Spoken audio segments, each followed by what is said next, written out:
तिरंगे में लिपटा शहीद अश्वनी कुमार यादव का पार्थिव शरीर जैसे ही गांव में पहुंचा, गर्व और शोक के कारण लोगों के आंखों से आंसू थमने का नाम नहीं ले रहे थे। मुखाग्नि देते ही छोटा भाई फफक कर रो पड़ा और भैया को आखिरी बार सैल्यूट किया। वीरांगना अंशु यादव की रोते रोते आंखें सूज सी गई हैं, लेकिन उन्हें पत्नी की शहादत पर गर्व भी है। छोटी बेटी अंशु जो अभी 6 साल की होने को है, जिसे अश्वनी ने इस बार जन्मदिन पर साइकिल दिलाने का वादा किया था। छोटा बेटा 4 साल का है, जिसे कुछ समझ में नहीं आ रहा है।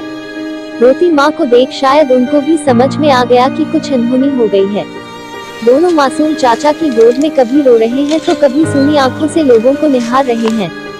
बुजुर्ग माँ की आंखों में आंसू मानो आंसू सूख से गए हैं। अश्वनी की पत्नी अंशु ने रोते रोते बताया कि शाम 7:30 बजे उन्होंने अंतिम बार बात की थी। कहा था कि अभी मेरी ड्यूटी ऑफ हो गई है और बेस पर जाकर तुमसे बात करूंगा, और 8 बजे उन्हें यह मनहूस खबर मिली। गांव ही नहीं प्रदेश के लोग दुखी है। मुख्यमंत्री योगी आदित्यनाथ ने शहीद के परिजनों को 50 लाख रुपए की आर्थिक सहायता के साथ परिवार के एक सदस्य को नौकरी देने की घोषणा की है।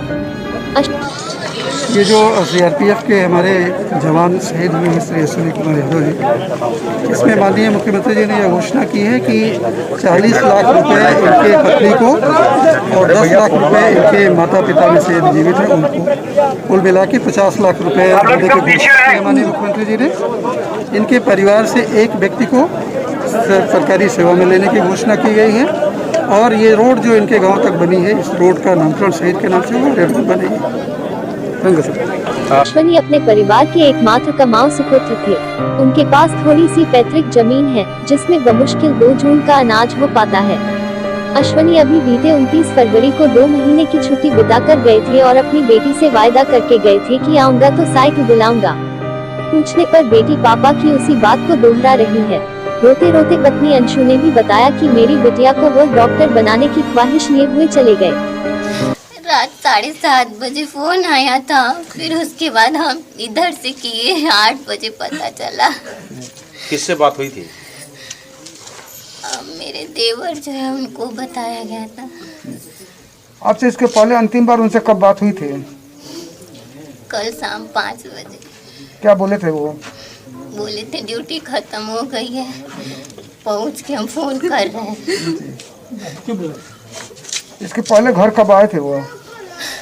जनवरी और फरवरी में 2 महीने की आए थे। 27 फरवरी को गए थे।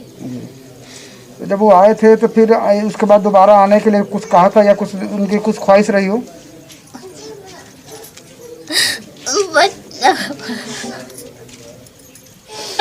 कहते थे अपनी बेटी को हम डॉक्टर बनाएंगे और आएंगे तो उसको साइकिल खरीदेंगे और उसके नीचे मेरा नाम होगा कि मेरी बेटी डॉक्टर है। गांव के दोस्तों ने बताया कि अश्वनी बहुत ही मिलनसार, हंसमुख और स्पोर्ट्समैन प्रवृत्ति के थे।